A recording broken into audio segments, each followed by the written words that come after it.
더운 여름, 답답한 구두나 운동화 대신 시원하게 발이 드러난 샌들이나 슬리퍼를 신는 사람들이 많아지는데요.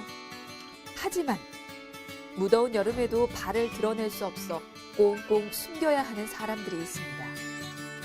더운 날씨에도 발 노출을 꺼리는 사람들. 대표적인 발 변형 질환인 무지외반증 때문인데요. 돌출 부위가 보기 싫을 뿐 아니라 걸을 때마다 생기는 통증 때문에 병원을 찾게 됩니다. 많이 아파요. 이게 아픈 그 통증 그 느낌이 쥐가 난다 그럴까? 발이 전체 쥐가 나는 느낌. 무지외반증으로 인한 수술 건수는 2015년 약 42%로 매년 증가하고 있고, 이 중 여성 환자 비율이 83%로 남성보다 약 5배 정도 높은데요. 엄지발가락인 무지가 새끼발가락 쪽으로 휘어가는 질환, 무지외반증. 보기 싫게 기형적으로 변한 발을 드러내기도 힘들지만 돌출된 부위가 신발에 마찰되면서 통증과 염증도 생길 수 있습니다. 현대인의 발 건강을 위협하는 무지외반증. 어떻게 치료하고 예방하는지 온에어 닥터스에서 자세히 알아봤습니다.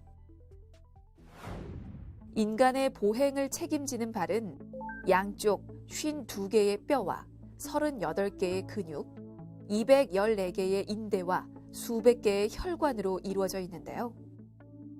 무지외반증은 엄지발가락 제1중족 발가락 관절을 기준으로 엄지발가락이 두 번째 발가락 쪽으로 과도하게 휘거나 안쪽으로 치우쳐 변형이 생기고 통증을 유발합니다.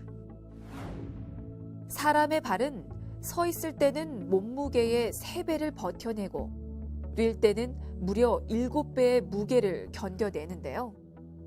이때 발가락은 체중을 한쪽에서 다른 쪽으로 옮겨주는 지렛대 역할과 밀고 나가는 추진력 역할을 합니다. 특히 엄지발가락은 보행 시 체중의 60%를 지탱하며 외부 충격으로부터 보호하는 역할을 하는데요. 크게 두 가지로 볼 수가 있는데요. 첫 번째로 내재적 요인과 외재적 요인으로 나눌 수 있습니다. 내재적 요인으로는 유전, 평발, 그다음에 인대가 워낙에 유연한 분들이 잘 생기고, 그다음에 외재적 요인으로는 대개는 이제 발볼이 좁은 신발을 오래 신거나 굽이 높은 하이힐을 신는 경우에 발생하게 됩니다. 건강보험 심사평가원 자료에 따르면 최근 연간 6만 명 이상의 무지외반증 환자가 발생했고 매해 증가하고 있는 추세인데요. 무지외반증의 경우 굽이 높거나 발볼이 좁은 신발을 신는 여성에게서 80% 정도 발생하고 남성 발병률도 꾸준히 증가하고 있습니다.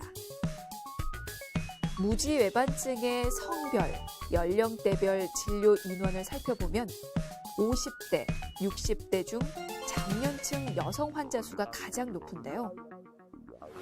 여성의 경우 호르몬 영향 때문에 체내를 둘러싼 막들이 남성보다 늘어나기 쉬워 발병률이 높습니다.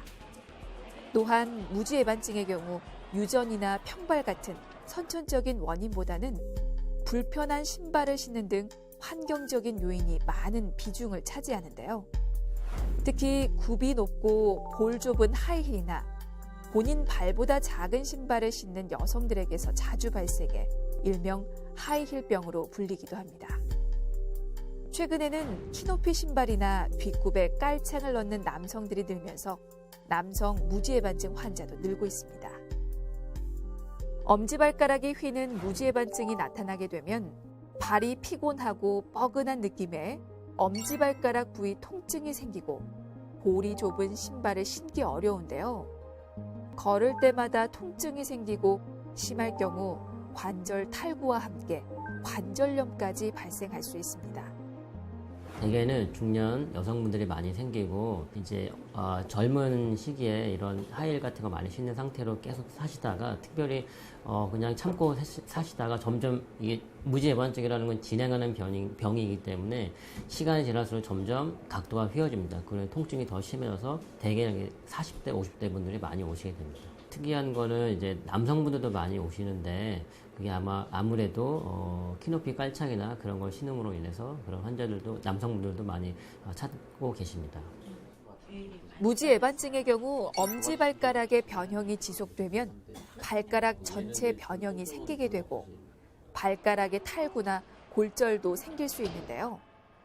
엄지발가락 변형이 한 번에 그치는 것이 아니라 시간에 따라 진행되는 특징을 보이고 변형 속도 또한 환자의 생활 환경 특성에 따라 개인차를 보입니다. 무엇보다 증상이 심해질수록 발가락 변형과 통증 때문에 정상적인 보행이 어려워지고 이 때문에 무릎, 고관절, 척추에도 무리가 생기는 등 합병증도 나타나는데요. 서 있는 상태에서 엄지발가락의 휜 정도가 10도를 넘어 15도 이상이면 무지외반증으로 진단합니다. 이때 발가락의 변형 정도에 따라 단계를 구분하게 되는데요. 심한 변형과 함께 걷거나 서 있어도 통증을 느끼는 경우 적극적인 치료가 꼭 필요합니다. 진행성 질환이기 때문에 치료하지 않고 방치를 할 경우에는 변형이 조금 더 심해지고 심한 경우에는 내측 돌출 부위에 괴사가 생기는 경우도 있고 심한 경우에는 두 번째 발가락이 엄지발가락 위로 올라타서 엄지발가락 쪽에 어떤 병변을 일으키기도 하고 아주 심한 경우에는 엄지발가락 중족 관절이 탈구가 되기도 합니다. 최근 편한 신발을 신어도 걸을 때마다 불편하고 통증을 느껴 병원을 찾았다는 환자. 그전에는 안 그랬는데 최근에 몇 년 전부터는 하다못해 운동화 볼 넓고 푹신한 운동화 신어도 오래 걷는 걸 한 30분 이상을 걸을 수가 없더라고요. 옛날에나 신었지 이후에 최근 들어서는 전혀 신지 않았죠. 발가락 변형으로 무지애반증이 의심되는 상황. 무지애반증의 경우 방사선 촬영 검사를 통해 질환 여부를 판단할 수 있는데요. 이때 발에 체중이 실린 상태에서 방사선 사진을 촬영해 엄지발가락에 변형된 각을 측정하고 관절의 퇴행성 변화 여부를 관찰합니다. 오른발 한번 구부려보시고 안쪽으로 살짝 돌려볼게요. 그대로 마시고. 일반적으로 무지외반증을 진단하는 방법은 단순 방사선 사진이 있고 환자분들이 그냥 보시기에 의심할 수 있는 단서는 엄지발가락이 조금 새끼발가락이 좀 휘어진 것 같다. 그로 인해서 내측이 좀 돌출된 것 같다. 그러면 무지외반증을 의심할 수가 있습니다. 무지애반증이 의심된다면 방사선 검사를 통해 발가락의 휜 정도를 정확하게 파악해야 하는데요. 무지애반증의 경우 엄지발가락의 제1중족 발가락 관절을 기준으로 발가락 쪽의 뼈가 바깥쪽으로 치우치게 되고 발 뒤꿈치 쪽의 뼈는 반대로 안쪽으로 치우치게 됩니다. 방사선 검사에 이은 족저압 검사. 자, 검은색 바늘을 왼발로 딛고 앞쪽으로 쭉 건너오세요. 쭉 돌아서서 보시고. 무지애반증이 있는 경우 보행에 문제가 있는지도 확인해야 하는데요. 보행 시 발에 실리는 압력을 측정하고 분석하는 족저압 검사. 혹시나 평발을 가지고 계시는 분들은 이제 후천적으로 무지외반증이 생길 수가 있어가지고 그것을 확인하기 위해서 검사를 합니다. 족저압 검사를 통해 무지외반증의 원인이 되는 평발 여부는 물론 보행 시 균형이 무너지지는 않았는지 양쪽 발에 실리는 압력은 같은지 체크할 수 있는데요. 오늘 어디가 불편하세요? 근데 신발 신으면요 네. 이 부분이 상당히 많이 아프더라고요. 이런 발바닥 밑에는 괜찮아요. 여기 지금 굳은 살이 많이 있거든요. 이런 데 괜찮으셨어요? 그래서 같이 하고 오늘 아프셨죠? 무지외반증 때문에 엄지발가락으로 가야 할 힘이 둘째, 셋째 발가락으로 전달되면서 그 밑에 굳은 살이 생긴 건데요. 진료를 통해 발가락 관절 안쪽 돌출 정도, 두 번째 발가락의 겹침 정도, 관절 통증 여부, 전체적인 관절 유연성 여부 등을 진찰합니다. 처음에는 이렇게 이제 보조기나 뭐 편한 신발, 필요하면 깔창, 그리고 약물로 치료를 하게 되고, 근데 이런 치료를 해서도 계속적으로 통증이 생기는 경우에는 수술적 치료를 좀 고려를 해보셔야 돼요. 수술이 잘못된 적 있어요. 어떻게 잘못됐는데요? 하여튼 그게 다시 이렇게 재발을 했어요? 네네네. 네. 수술한 지 얼마 안 됐는데 그건 나중에 수술하셨는데 거기서 쇠를 고정을 하셨더라고요. 네네. 그게 상당히 불편하시더라고요. 한쪽은 네. 잘 되셨는데 네네. 한쪽은 잘못돼가지고 옛날에는 이제 이렇게 길게 이렇게 째가지고 수술을 많이 했어요. 근데 요새는 조그만 이제 구멍 한 2, 3mm만 뚫어서 이 특수한 기구를 넣어서 뼈를 깎아주고 교정을 할 수가 있어요. 이제 그렇게 어머니도 무지해반증으로 수술을 했다는 이 환자. 실제로 조사 결과 무지해반증 환자의 63에서 68%가 가족력이 있고 특히 목에 유전되는 경향이 강하다고 합니다. 나이가 들수록 뼈, 인대 근육이 약해지면서 엄지발가락의 변형이 더 심해지게 되는데요.